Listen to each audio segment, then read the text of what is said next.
Welcome to Shedding Light Hunting Stories Podcast, a podcast dedicated to the average Joe and their great hunting stories. I'm your host, Travis Williams, listening to episode 165.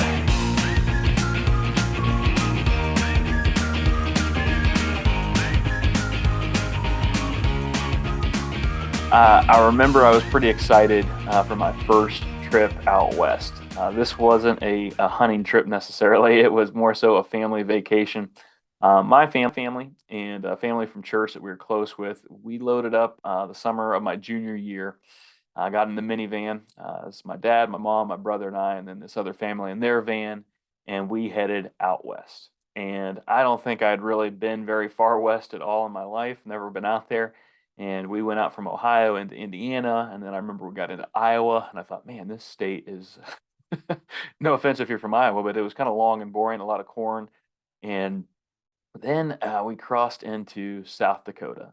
And I'll be honest, at the start, I wasn't overly impressed because we stopped at the Great Corn Palace, and I thought, these people have way too much time on their hands. They're making giant corn decorations and art. But then we kept going, and we got into the Badlands. And then we went, I think we got up into North Dakota a little bit, and we kept on going west, ended up into Yellowstone, which was amazing. We circled down into the Grand Canyon. We saw Zion Canyon, Bryce Canyon, all of that great stuff. I got to see mountains for the very first time. I remember it being June, and there was snow still up on the peaks, and we got to play in the snow a little bit. I was just captivated by just what those mountains were like and just the different things that I'd never seen before. Growing up in the hills of Appalachia, like I love these hills. It's what I call home. I'd never dream of living anywhere else, but there's still the fascination with being out west and just this wild territory. I understand why the first pioneers were drawn to that location. Now, it was a rough land and tough, but definitely something intriguing about the adventure out there. And so today, I'm happy to have on my show Daniel Buresh, who lives in South Dakota. And he's going to talk about all kinds of different hunts that he's been on. Elk, we talk about mule deer, we talk about some giant whitetail, we talk about pheasants, a little bit of everything gets thrown in this, including some predator encounters that he's had, close encounters with cougars and coyotes and things like that. But it's a great guest, great stories. But it just draws me back to part of this excitement that I have here in just less than 3 weeks now. I'm headed back to the mountains. And really looking forward to being back there. Just the adventure, going to a place I've never been before in Montana. I'm going to be up at about 9,000 to 10,000 feet and chasing those bugles around. There's just something enthralling about that adventure that's in each of us to go out and see what's over the next ridge. I'm excited, super excited for that. I've been talking to my buddy Matt, and we've been just button up those last minute plans. So getting all of our gear lined up, making sure that I'm running. Yesterday I did some hill runs and was not super happy with where my cardio is. Granted, it was like in the middle of the day, so it was hot, but I have a ways to go. A lot of work to do in the next 20 some days just to make sure I'm at as good as what I can be. It all comes down to heart and just not quitting, but still, it'd be nice to not suffer while I'm out there. So giving that a good go the next few days and ready to roll. So that's it. That's it for the intro today. If you are interested, I am also recording this, a video version of this. Daniel, as he is talking, he had his video on, and I realized, I'm like, this would be a great video podcast because he's down in his man cave. He's got all these things, and he shows off some of his animals, shows off some of the things that he has found, and some pretty neat things there. So if you want to, if you're listening to this, you could go over to YouTube. This will come out at the same time, and just go to Shedding Light Outdoors, check out the YouTube version of this. If you're a video podcast person, I don't do that a lot, mainly because it's a ton of extra work to do it in both formats. But occasionally I will do that just because I think it's neat, and I think this is one of those cases. So if you want to do that, you can check that out. Otherwise, thank you so much for listening. If you'd like to come on the show, Shedding Light Outdoors on Facebook, Instagram, send us a private message, or you can send me an email at sheddinglightod@gmail.com. Looking for some guests. Obviously, we'll be telling some elk stories and probably doing an interview out to Montana and back and doing that whole deal like we've done before. But would love to have some new guests on. Love to have you on and hear your stories. That's it. We're going to jump in. Here is Daniel Buresh of South Dakota. All right, guys. Well, joining me from South Dakota is Daniel Buresh. Daniel, how you doing, man? Great. How's it going? Going good. I really appreciate you carving out time for me. We've had a little bit of trying to get schedules lined up, but got it lined up tonight. So, what's going on in your world? Staying busy. Got two young kids, so that kind of summers are kind of dedicated to taking care of them, and obviously doing some scouting, getting some trail cameras out, getting tree stands put up. Kind of preparing for that fall. Um, It's Getting all come. my tags in line, so that's the summer chores. Guns clean, guns sighted. All the things that come along with it. Yeah, yeah. Now, has school started out there tomorrow? I have my daughter's going into first grade or first day, so we're in Yep. that mode right now. Yeah, my oldest is going to be 4, and he's starting preschool here next week. So we're a little bit later than you are, but yeah, it's right around the corner. School supplies are on the shelves, and um, it's always fun to see them go back and do that sort of stuff. So Yeah, man, it's fun. I love it. I love getting into August because that means the fall is right around the corner. So when's your exactly. first hunt? What do you got coming up? My first hunt I actually drew a cow elk tag for South Dakota. So that starts October 1st, is opening season here for rifle. Archery begins in September. Unfortunately, bull tags and some of those more sought after tags, they take us residents, they can take up to 15 years to draw. And then once you do draw one, you have a 10-year window where you can't apply for them again. So unless you take a cow in the second draw or you put in for one of those leftover tags, then you're okay with it. But yeah, I got a coveted elk tag for South Dakota. So That's awesome, man. That's exciting. Well, Daniel, tell us a little bit about yourself, what you do there in South Dakota, maybe a little bit of your background, then we'll dive into kind of the hunting side here in a second. yeah, for sure. I guess my adult career right now, I'm a software engineer. I work for a company out of Sioux Falls. We do a lot of software management, data management for ethanol plants, bio facilities, soybean processing, sugar beet processing, stuff along those lines. So I spend a lot of my time in an office behind a computer, just wishing I could get outdoors. So it's definitely a relief and a nice little vacation to be able to go on these trips. But you kind of gotta work hard to be able to afford to do a lot of these different things. So Yeah, I feel um, you. other than that, I originally I grew up in North Dakota up by Devil's Lake, so kind of fishing country, duck and waterfowl country. Spent a lot of that growing up. The first time I ever went on a hunt, I was about 4 years old with my dad doing a pheasant hunt. Used to carry around a pellet gun back then, and it was my job to help dispatch the birds or go chase them into the brush when they got put down and started takeoff running. I was kind of the dog, so to speak. Bird dog. Yeah, I was the bird dog. So that's kind of what got me into hunting and everything. And did a little bit of hunting up there. Like I said, mostly waterfowl, deer. We had a lot of moose where we grew up. I mean, there's countless times where I woke up and look out my back window and there's moose eating at the bushes right below our window. Oh, Um, wow. so it's kind of it's a wild territory up there. People are few and far between.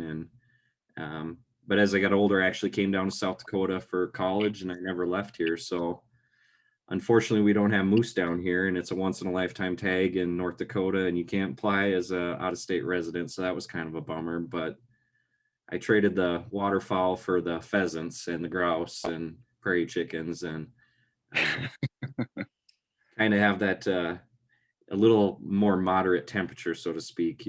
Coming 8 hours south, the temperature changes about 40 degrees in the winter, so it's a Yeah. big Yeah. difference. That's a good trade off, I think. Yeah. Yeah, I'm looking. exactly. So you and I are doing this on video, and I don't always do video, but I'm liking this because I look in the background and it looks like you're in a man cave, and I think I see maybe some pheasant, some other things Yep. back there. So it looks like there's a lot of different opportunities out there. Yep, got a pheasant, got a couple coyote pelts here, then two nice muleys. Got plenty of whitetails on the wall. Most of my larger deer, I guess, are upstairs. My wife only allows two on the wall up there, but I got a 170 class whitetail, 6x6, and then about a 162 little heavier, but a little smaller rack. But I've been pretty blessed with what I've been able to find. And, a lot of that I just attribute to putting in the time and the effort and doing your homework, trying to figure out what the animals are doing, where they're going, what times they're doing it. And just, sometimes you just got to sit out there and put in the time. I mean, eventually you're going to run across those things. So Yeah. I've been fortunate, very fortunate. Yeah, for sure. And I think it's, just having different opportunities out there, being able to go after muleys and whitetails, some ways, but a little bit of difference between the two. And then I know also Yep. you've elk hunted before in the past too. I think that's how you and I came across each other. So. Yep, I've elk hunted for about 6 years now. Actually, this is the first year I didn't draw a Montana elk tag, which is kind of a bummer.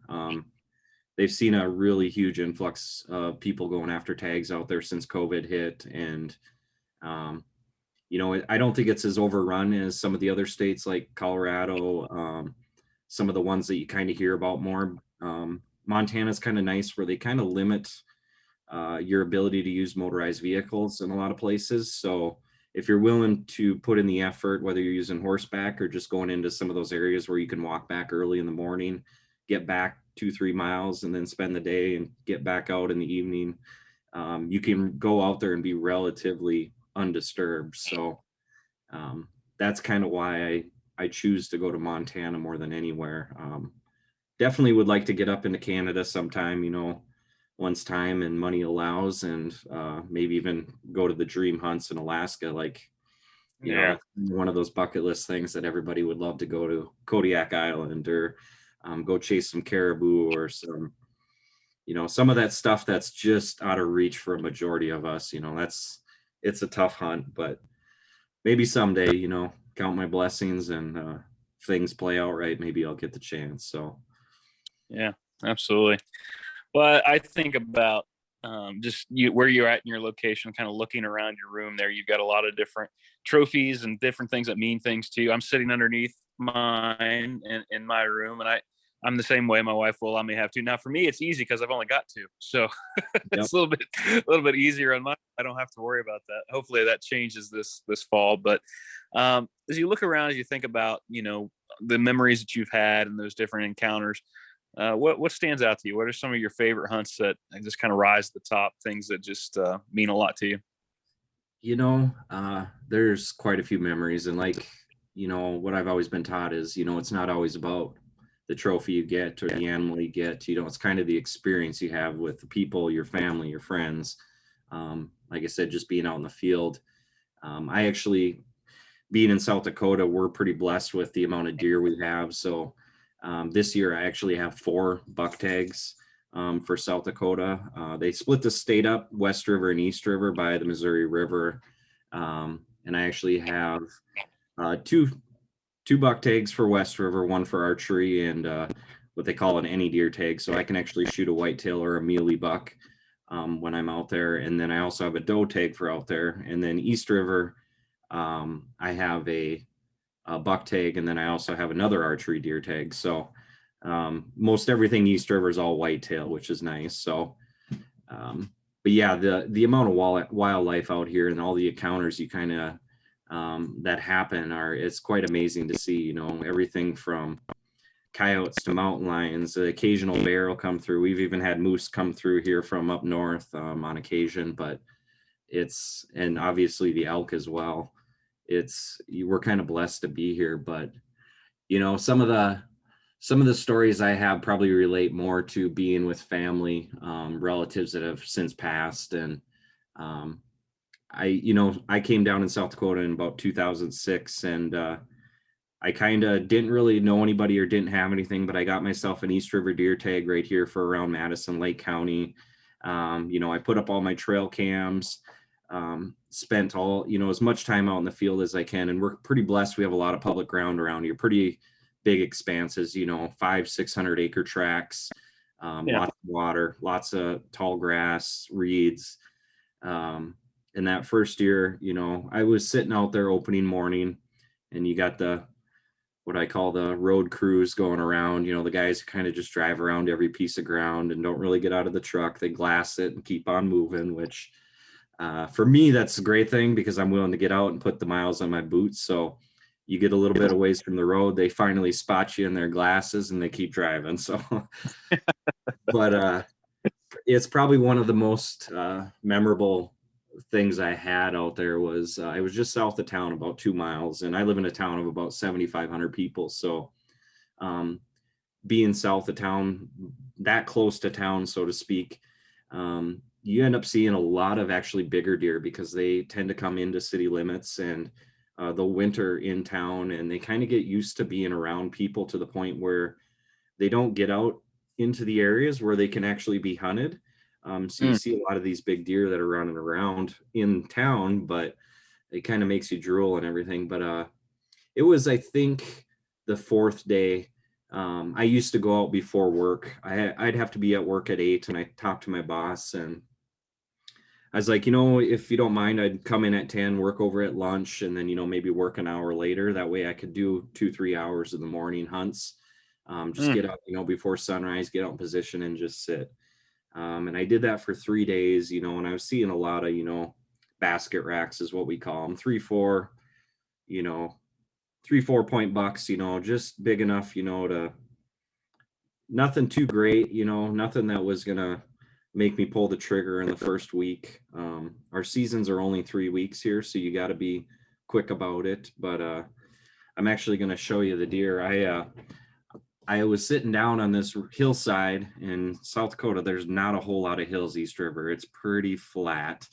But we got a couple river valleys that come through here connecting the lakes. And I was sitting up on one of these hills, and sure enough, the sun came up, and it was about 15 minutes after sunrise. And all of a sudden I saw this deer stand up out of the reeds, about 200 yards out. And that's pretty common for you to be sitting there, and it's just, you keep glassing left to right, left to right, and all of a sudden Mhm. the deer will be there. It just out of nowhere it'll pop I don't up. know. Um, and you just never know. Some days something will happen, but this deer popped up, and I looked, and it had a bunch of trash on its horns, and I was like, that looks like a pretty decent deer. Something I'd be willing to take and put my tag on. And so I let it kind of slowly, it came out into the reeds. They don't feed in those. They generally just bed down because it's so thick. I mean, you can walk by a deer in the cattails and they're 10 feet away and they won't budge. If it's an old mature buck, they're smart enough not to move unless you pretty much step on them. Right. It's almost like pheasant hunting. If you've ever done that, where you flush a bird and it's literally right at your feet, they'll hold tight. So you'll walk a little bit and you'll stop and just stop there for about 10 seconds because they'll get nervous. And the longer they get nervous, it'll get them to jump. And so this deer, he came out, made his way out into this little grass patch. I'd say it was probably about 5 acres of tall CRP surrounded by the reeds. And there was a little bit of an old tree belt running down. And he started getting a little closer, and I started getting a better look at it. And sure enough, I could see drop tines. And I've had cameras out on this property for about 2-3 months, and I saw a couple big deer, but nothing with a drop tine. So I had no idea. And of course, it's the first time I've ever seen a deer with a drop tine in the wild. It's kind of the albino deer, the white Yeah. whip.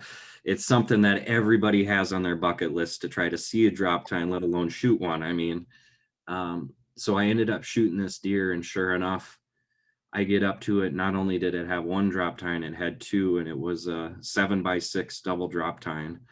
And I'll show you an image of it right here. Oh yeah. Wow. Wow. Wow. If you guys are listening to this, it's just a gnarly, it almost looks, just kind of reminds me of like a briar patch up there. It's just like, not like super long, but like just, I don't know. That's a really neat buck. That's awesome. So yeah, I mean, it's one of those things where I couldn't believe it. First year ever hunting in South Dakota, I think it was 2013. I didn't have a whole lot of knowledge or anything. I was just basically feeling out the area for the first time and learning these new public grounds. And that thing got up, and I shot it. It dropped, and your heart's just beating and just pounding. I'm on the fire department here, so I'm used to kind of dealing with adrenaline, and it was just unbelievable, the feeling. And I got up to it, and you just feel blessed to be able to have the opportunity to see those animals and put them down respectfully. And yeah, I got up there, took a picture, sent it to one of my buddies, and he couldn't believe it. He's just like, I've been hunting in South Dakota for 20 some years, and I've never seen a drop tine deer, and you're here for 6 months and you do this. And I'm like, I'm with you, man. Yep. So that's one of those things where, it's just, I put in the time, I put in the effort, and it all came together. And it was probably one of my most memorable experiences here in South Dakota. Yeah, that's neat. That's pretty special. First one, kind of cutting your teeth there at that spot. And, and like you mentioned, I think putting in the time. I mean, everybody likes going out and just kind of being lucky and find a spot. But whenever you put in that effort, it's the reward is worth it. You get those moments, you're like, I've worked for this. And those are the ones that I think are a little bit sweeter. Yeah. I mean, I'll take getting lucky all day, but I like the ones that you work for a little bit. I attribute more luck to when it comes to elk hunting, because even then you could put in the time, the effort, put on the miles, and if things don't come together, you need a little bit of luck on your side. I have, or any type of predator hunting, whether it's mountain lions or wolves or coyotes. Coyotes are a little bit easier, but mountain lions and wolves, I mean, they're so smart, and they're one of those things that they probably know you're there before you know they're there.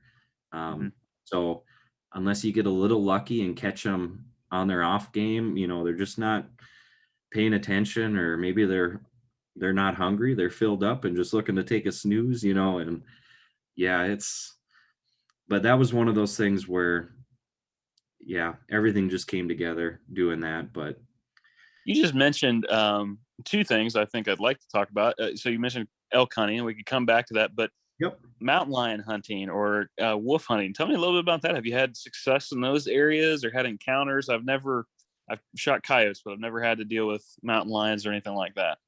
I have not taken either. Being that I'm on the east side, all of the mountain lion hunting happens on the west side, out by Rapid City, Mount Rushmore, the Black Hills. Okay. So generally when I do it, I kind of wait till I know there's a snowfall that's coming. Nice, hopefully just 1 or 2 inches, kind of put a new fresh layer of snow. Get up early, drive the 5.5 hours out there. And a lot of times, usually what I do is I have a few spots where I like to go and maybe call. But first of all, I'll just start driving the logging trails, start trying to cut tracks for lions. And when you do that, most of the time is, as long as you know where you are and you cut a track and it's going into a big expanse that there isn't, any roads into, you just park and get out and start walking. Unfortunately, I've ran across lions with cats, with kittens, and that's against the rules to take any lion that is with kittens. So you got to let them go. But you sit there and you watch them, and the kittens are playing around, and sometimes mom's there, sometimes mom's hiding, looking at you from behind. You never know.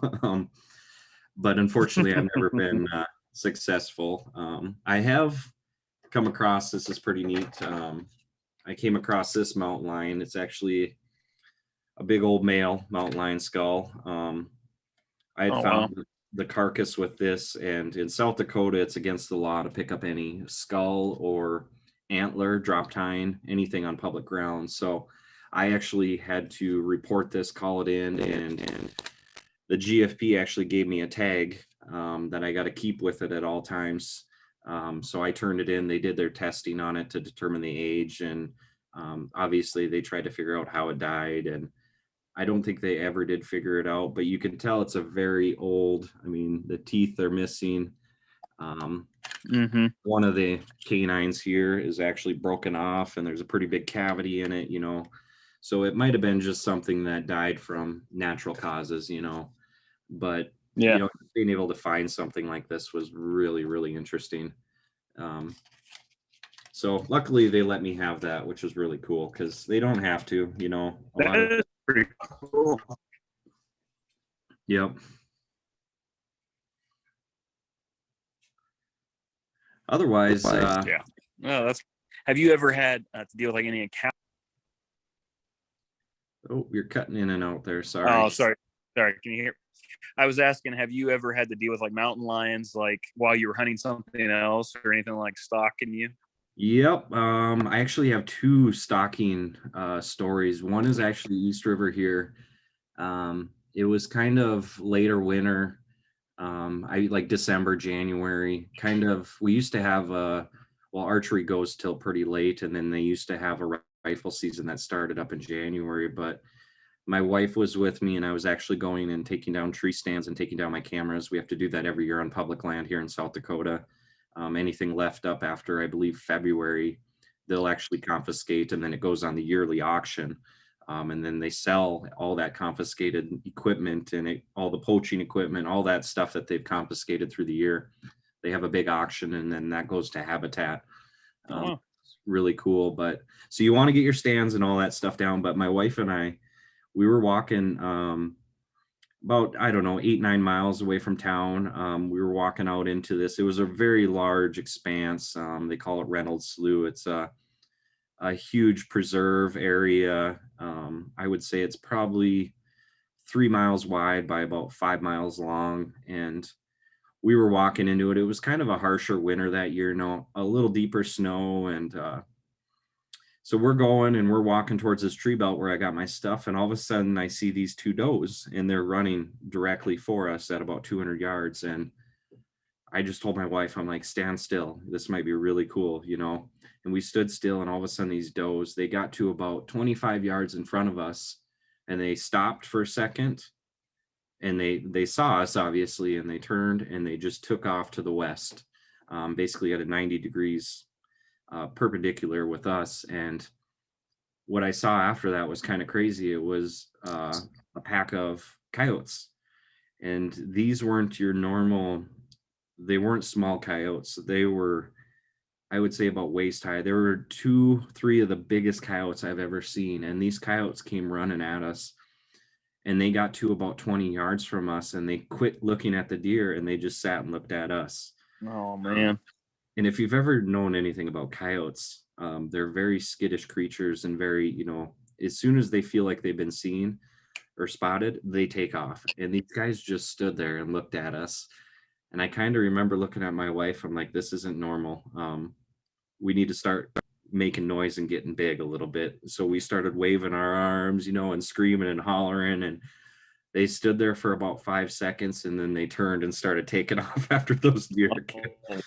But I was like, if I'd have been a smaller guy and by myself, and maybe if they had some coming from the east on the side, I'm like, they very well could have decided to make a meal out of me. And I've never been afraid of coyotes.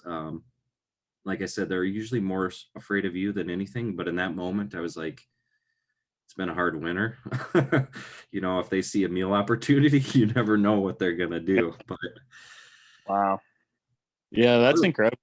A neighbor, on the property where I hunt, there's a guy there that lives on the property, and he was going for a walk one day with his dog, and his dog like all of a sudden took off over the hill after something, and then he heard his dog like whining, and he went over the hill, and there was 2 coyotes that had pinned his little dog to the ground. And he starts yelling at them, and these coyotes, he actually had to kick one in order to get it off his dog, and then they realized, oh, there's something here, and they took off. But it's always scary sometimes whenever you run into those situations. Oh yeah. And around here we don't get them coming into town like they do out in some of the bigger cities and areas where they're coming and picking off pets.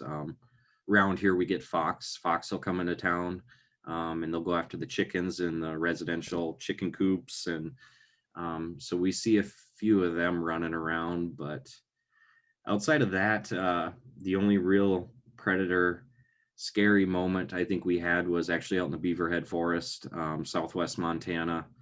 Myself and my cousin, we were walking a ridge up there, and I don't know, it was probably 3 hours after sunrise. We'd gone over the first ridge, and we were walking up the second ridge, getting up to a point where we could have lunch and do some spotting. And we got up on the top of this ridge, and the amount of lion tracks around, I mean, it looked like an interstate highway, and they're going every which way and direction. And we kind of knew it was pretty heavy.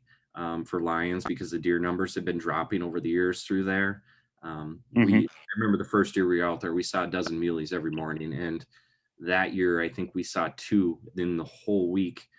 But we were walking up there, and you just get that kind of eerie feeling, like something's watching you or something's around there, and you just kind of keep it on. You're just on your guard, basically. But we got up Yeah. there and ate lunch, and we did our hunt, and we never ended up seeing any elk. We always like to go look on the back sides, kind of look at the places where most people don't look. And well, we were on our way back, and it was after dark at that point, had our headlamps on, and we started walking our same footsteps back. And sure enough, we got about 100 yards back down the ridge, and in our foot tracks were lion tracks following us up the ridge.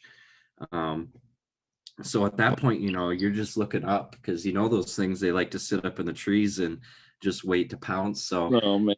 it was just really one of those disturbing moments where we're both like, all right, let's stay together.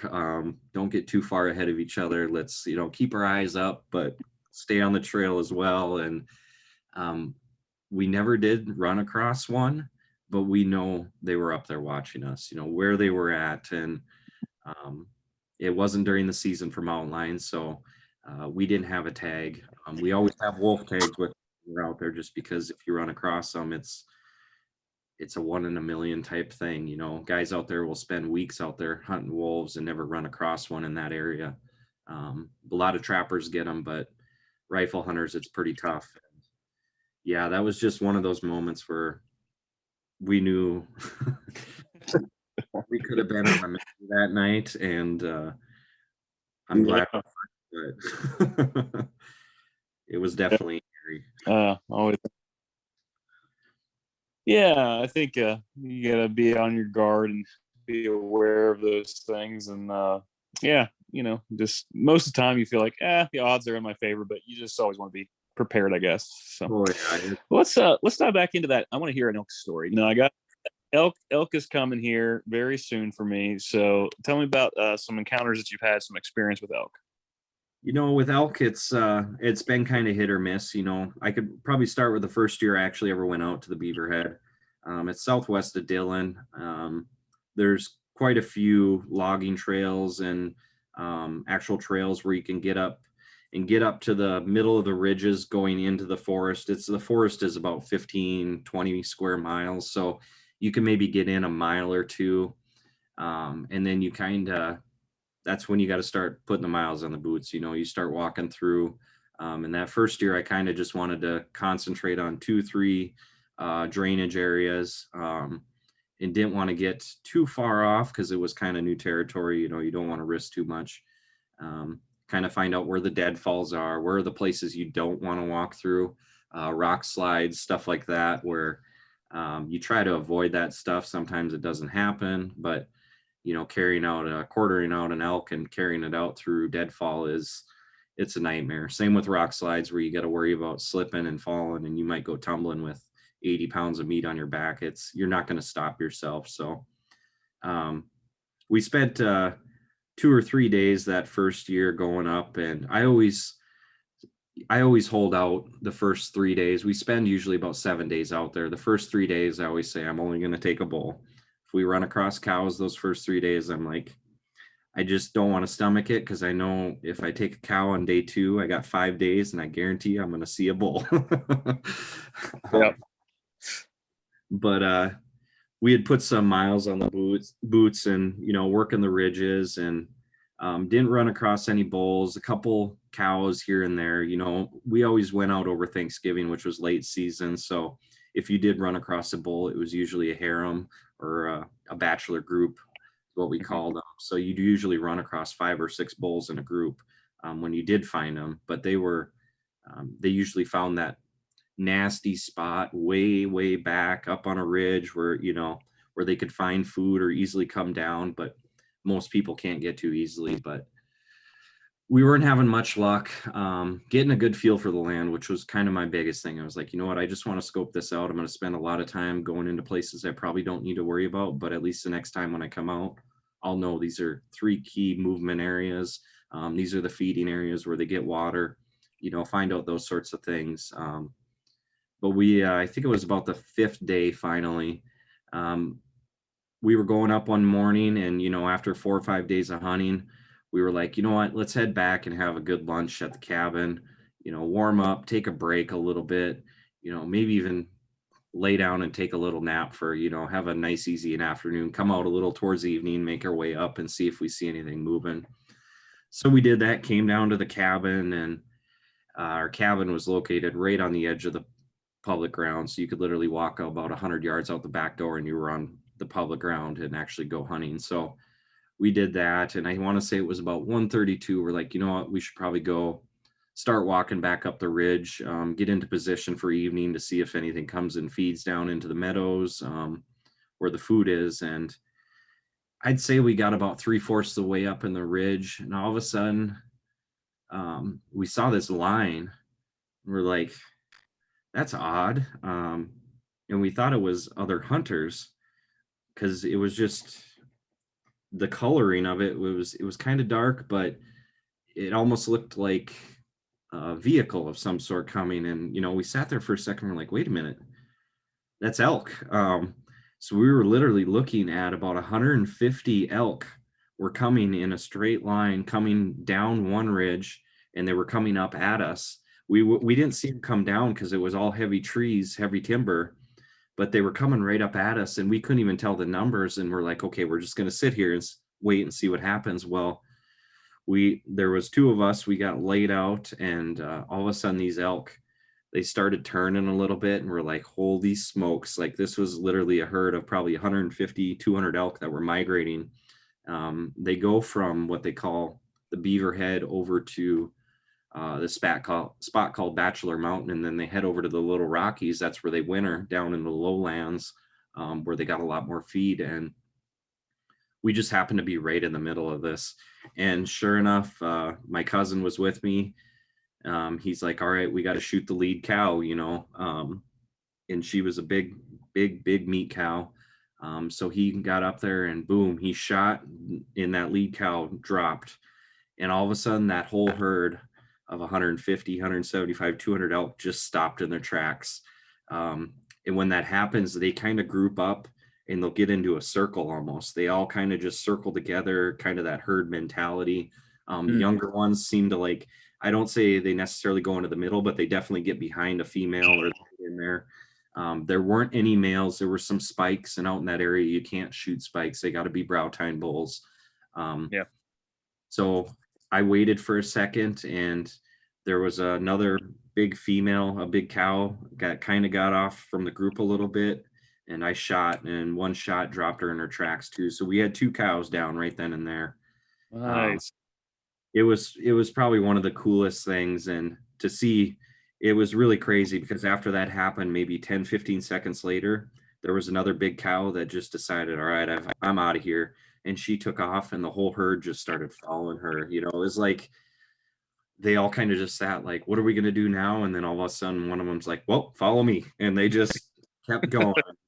Of course, when this was all happening, there was a lot of hunters that were driving around in the bottoms. And next thing you know, there's pickups and side by sides and everything coming. And I think they ended up catching them up over on the second ridge because it sounded like a volley of fire just left and right. And next thing you know, there's 6 or 7 cows that were laying out across these 2 ridges. And it was, a lot of people got their meat that day. And it was just one of those things where we sat and looked for elk for quite a while and weren't running across maybe 1 or 2 here, nothing we thought worth shooting at, and off in the distance or in some of that rough stuff, and we just didn't want to pack a cow out of that. And what do you know, these elk came running up, and they weren't more than 500 yards from the cabin. I mean, That's awesome. We literally just grabbed a rope, tied it to them, and we were able to run a rope around the ball of a hitch on another truck and then use another truck to pull it. And we pulled them up to the vehicle and loaded them whole in the back of the pickup, and we were on. I mean, Can't beat that. That's awesome, man. No, I mean, for all the times that I've had to basically pack out an elk since then, like, I didn't realize how blessed I was to be able to have that opportunity to load one whole. Yeah. That's incredible. That's a good experience. I think I would love to see that. Now, I'm hunting most of the time in September, so they're not quite that herded up. I did, Yeah. get into like a bull and his 7 cows last time, but it's that's a neat experience there. Yep. I've had a few opportunities. I'd say my third or fourth year, I ran into a group of bulls.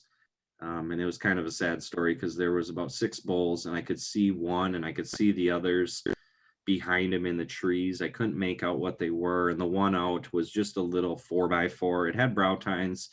I was afraid though, if I shot it, I shoot a 270 short mag, and it'll punch through an elk pretty good. I was afraid if I shot that one, I would have probably hit one or two behind it. And if it wasn't fatal, I was going to wound them. So I sat there and I waited and I watched them elk for about 2.5 hours, and I could see the elk behind it slowly disappearing through that period. And then finally the last one, there was 2 of them there and they just walked off. And I sat and watched that group. I think it was like 5 or 6 bulls. Didn't get a good shot, didn't have a clear view of anything, but I could see they were there and I was just waiting for them to come out, and they never did. They turned around and went, and I never saw them again. Went up there the next 3 days, trying to hopefully catch them, and no idea where they went, just disappeared. It is crazy how fast they can move and just disappear on you like that. That's for sure. Well, looking back there behind you, I see a mule deer. You mentioned some big whitetails upstairs, so I'm sure there's maybe a good story or two there that we can kind of wrap up tonight with. Yeah, the Muleys, they were actually my first West River deer. I actually had an uncle that passed away, and he was really good friends with a rancher that he'd worked with. He lived out West River. They had, I don't know, probably 10 to 12,000 acres, and this is straight prairie. I mean, it's deep valleys, dry cactus. It's rough country, rough. A rough place to hunt. Animals are usually few and far between. But I had the opportunity to go out there with my other uncle afterwards. Their kind of way, that rancher's thing was, he had a set number of people that he allowed to hunt his property, and the only way you were getting in is, well, if someone passed away, basically.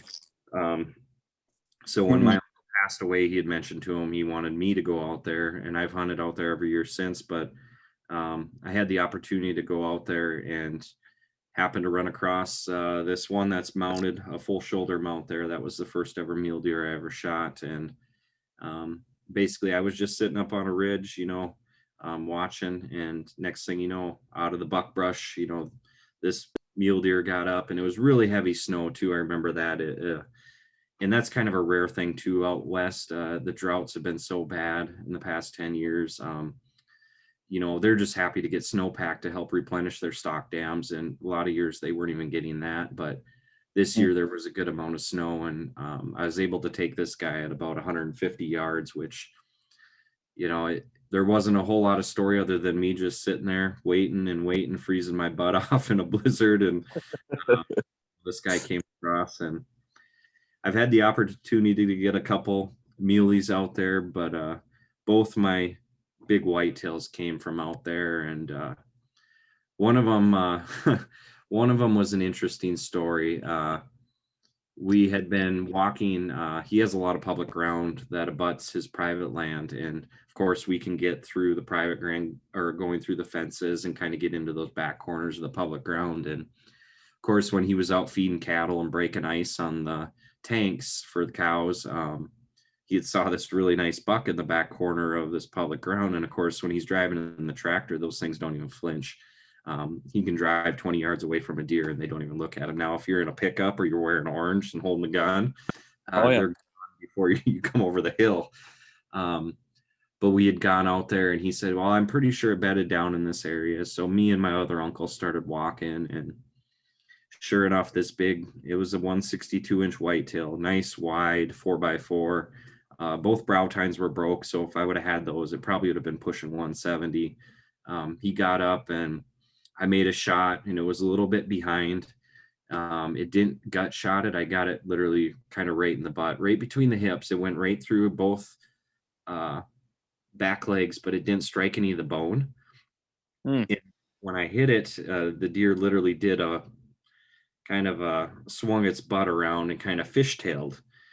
And when you make shots like that, it's not a good solid kill shot. In the uh, right in the heart or the lungs. It kind of gives you that, you get that feeling in your stomach where you're just kind of, for me, it really bothers me. It haunts me at night sometimes thinking Yeah. about but this deer took off, and I'm like, oh man, how far is he going to run? And I talked to the rancher, and he's like, let's go ahead and let's walk up that valley there, and then we'll make a swoop and come back down the valley next to it. And it was about a 3.5 mile walk. And we walked up there, of course, no blood anywhere, no trail. We couldn't really find where he went. And we made that walk, came back. And at that point, I was really bummed. I'm like, you know what? I injured this animal. We kind of have a thing out there. If you injure a deer, you kind of consider your tag as spoken for. We just, some years there's just not a lot of deer. So we don't want to go and take another one. And now we just made one for coyote meat, basically. And well, he's like, you know what? I think I have an idea where that deer went. And he had some ground to the northeast of it. And it was about, I would say, 4 or 5 miles away. He's like, let's just go up there and walk that little bit and see. So we drove up there and got out, and it wasn't a little draw that was maybe 500 yards long, maybe 100 yards wide, nothing big. It was just pasture land on both sides. So bears could be, if there was a jackrabbit out there, you would have seen it. And I was like, this is stupid. Like, that deer is nowhere near here. Well, we got about halfway through, and all of a sudden this monster, same deer, jumps up. He got about 50 yards from me, and I dropped him right there, one shot, and get up there. And sure enough, yep. Gosh. I don't know how I did it, but I shot it kind of in the hip, and it went almost right through the pelvis without striking any bones. It would have passed. There's no doubt about it. But the fact it could still run, and I was just like, man, that thing, it literally ran like 5 miles with a hole in it from a 30-06 at that time. I just couldn't believe the power and the strength that animal had. And after finding it and being able to put down, I was relieved. I was like, you know what? That thing suffered for about an hour and a half, 2 hours. And I'm like, I'm just glad I had it, because it would have rotted me. I mean, for years and years to come. That's ethical shot placement and making sure you can make those shots. I'm not a fan of shooting deer on the run. That's what I grew up doing. We did deer drives, basically. Yep. It was same. It was such thick habitat that that was the only way for you to get them, unless you were baiting them, which is obviously illegal and unethical. And I thought I had a good shot on it and just didn't. And I was able to get it. But that was one of those biggest relief moments where I was like, thank you, Lord, for letting me do this and let me take this, because I would have went home that night and staying in the motel, and I guarantee I wouldn't have got any sleep, and I would have been thinking about it the rest of the time, just kicking myself. Like, I would have rather have missed cleanly than to do that. But luckily we were able to find it, and yeah, that was my first big whitetail outside of that double drop tine, obviously. But yeah, it was quite the experience. And just neat. I think it's neat for me to hear your stories, because he notes a few things, but out there just seems to be, there's a few more different options. You got the elk, you got muleys. There's some different things that you could go after, and that's got to be enjoyable. Yep. Lots of opportunity, a lot of hunting opportunities, pretty much year round. If you get into trapping, you can really do things all summer long. We have a trapping program out here that pays predator program to help for pheasants that pays actually $10 per tail. So you can trap pretty much all spring, and basically get a little extra money on top of it. So it's a big thing that gets the youth involved, and it's all put on by the South Dakota Second Century Habitat group here. I actually do some work for them. I do some work for our Pheasants Forever chapter, and I'm also on the board for the NWTF chapter here. So I'm actually in preparations for those banquets as well. So I got, 45 guns sitting here behind me for for those banquets. And it's kind of neat. One of our Pheasants Forever one, we actually give out 30-22 rifles for youth Oh, wow. aged 12 and older. And we pretty much give a rifle out to every kid that shows up. And then we do BB guns. We'll give out about 50 BB guns to everyone 11 and younger. So most years we have enough guns for all the kids. So they get to walk home with one, which is really cool. We have a lot of support for stuff around here. But yeah, South Dakota it's a very unique place. When it comes to hunting opportunities for residents, trapping opportunities, fishing, I mean, we got it all. I mean, it's awesome. I even got a couple paddlefish up on the wall here. So, pronghorn as well. This was actually my first pronghorn that I got last year. It's a really nice animal. You can actually see the pearl Yeah, tip. that's awesome. Yeah, that's beautiful, man. Tell us. I mean, we got time. Let's hear that. Let's wrap up with that. How did you get your pronghorn? Pronghorn, pronghorn have a sight that's about 6 times better than humans. Yeah. And when you get on the prairie, West River, northwestern South Dakota, southwestern North Dakota, or eastern Montana, or Wyoming, there's some of the best hunting grounds for pronghorn. And if they're 5, 6, 7 miles away on that flat prairie ground, you got to be careful because they can see you. And this guy I actually spotted, he was about 3 miles out, and he had about 4 or 5 bucks with him. And he was the biggest and the oldest. There was a couple that were definitely wider and taller, but you could tell they were younger. They didn't have the mass like this guy. And I ended up going in through a fence line on this public ground, and I started walking a dried up creek bottom. You could tell where it had been washed out. It was probably 3 feet deep. And being about, I don't know, 2.5, 3 miles away, I walked this creek bottom, and walking that creek bottom for that 2.5, 3 miles was probably comparable to walking about 5 or 6 miles. Just because you're just winding back and forth through these little areas. There's a lot of rock shale, and there's some cliffs, and every once in a while you'd kind of sneak up the side and peek over and make sure they're there, see if they moved any. And I got to about 55, 60 yards, what I thought was away. And I, laid on my stomach and crawled up and over. And this guy was the one closest to me, and the other ones had moved on a little bit. And sure enough, I pulled the trigger on him and dropped him right there. And I actually walked up to him, and I wanted to keep the hide on it. I'm kind of a big fan of keeping hides, at least something that's, my first, or just something to display, or maybe someday I can make something out of it. But I walked up to him, and the whole top side of his back was missing the hair. It was literally rubbed down to nothing. And I'm like, that is really odd. And the guy I was hunting with, he's like, I've never seen that before. Every once in a while you get a tuft out of them because they won't jump fences. They go under fences. So they'll scoot under a fence. And sometimes if they're in a hurry, they might scrape a little bit. Well, we got to cleaning it, and the thing looked all right. And so we took it back to camp, and being it's warm out, and you want to get them quartered out and put on ice as quickly as possible. So we actually skinned it, and sure enough, grab this, right through its spine on the back of it. Oh, wow. Sticking through, and it was just in there enough where you could see it was starting to heal up a little bit. But that's why it was scratching. It was trying to scratch the broadhead out of its back. So I'm sure it was from an archery hunter, a month or 2 months before. There was a little bit of rotting flesh, but it wasn't near what I would have expected. So unfortunately, pretty much half of the back straps were destroyed. I wasn't going to eat them just because I wasn't going to risk it. There was some greenish color in there and some different things, but yeah, that was kind of interesting. So whoever this broadhead belongs to, who shot a antelope out in Buffalo County in 2021, I have it.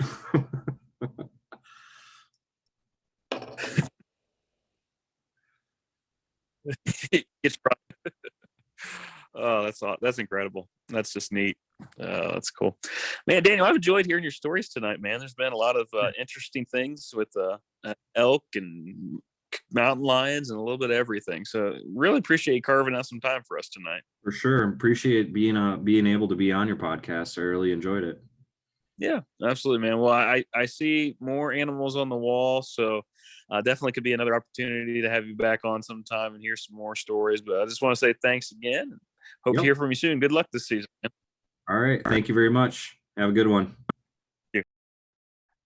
Man, I enjoyed that. Loved hearing Daniel's stories and just kind of his experiences out west and some of the different things he's been able to enjoy. Appreciate him kind of carving out time. We had a little bit of time. A challenge just kind of lining up our times because we had a date scheduled this week, and Kate's my wife's grandmother is not doing super well. She had a stroke and isn't expected to make it much longer, so we went up there and visited with her. And that was a good experience and a challenging experience. It's always tough to kind of say goodbye in a way, but she is a good Christian lady, and she's ready to go. She's not just ready to pass from this world; she's ready to go into the next one, which we believe is heaven.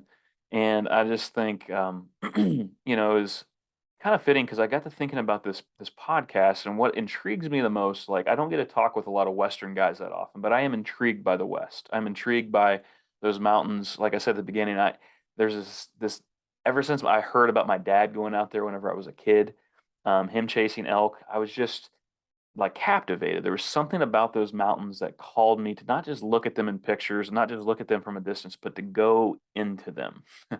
There was this like desire in me to go and be a part of that. And the two times that I've done that has been awesome. And I can't wait to take my kids out there someday and just let them experience that as well. Um, it makes me think about this verse in Ecclesiastes 3, verse 11 says, God has made everything beautiful in its time. He has also set eternity in the human heart, yet no one can fathom what God has done from beginning to end. So God has set eternity in the human heart. Like, that's such an interesting phrase to me. It's this concept that inside of each of us, inside of every human, there is this desire for eternity.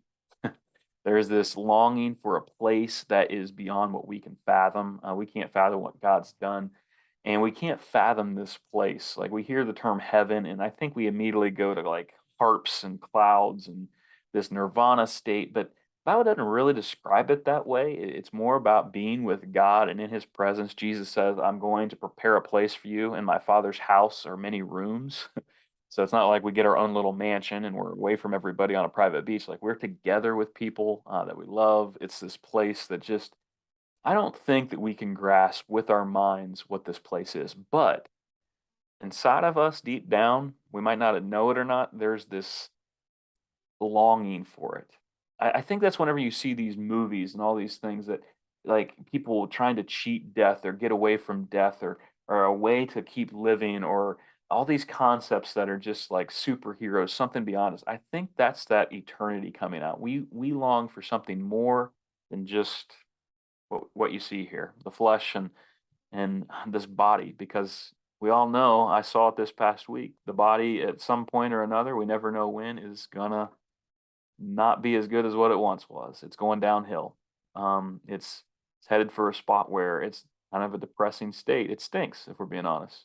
If we think about death, there's not anything real pretty about death itself. In fact, it's not the way it was supposed to be.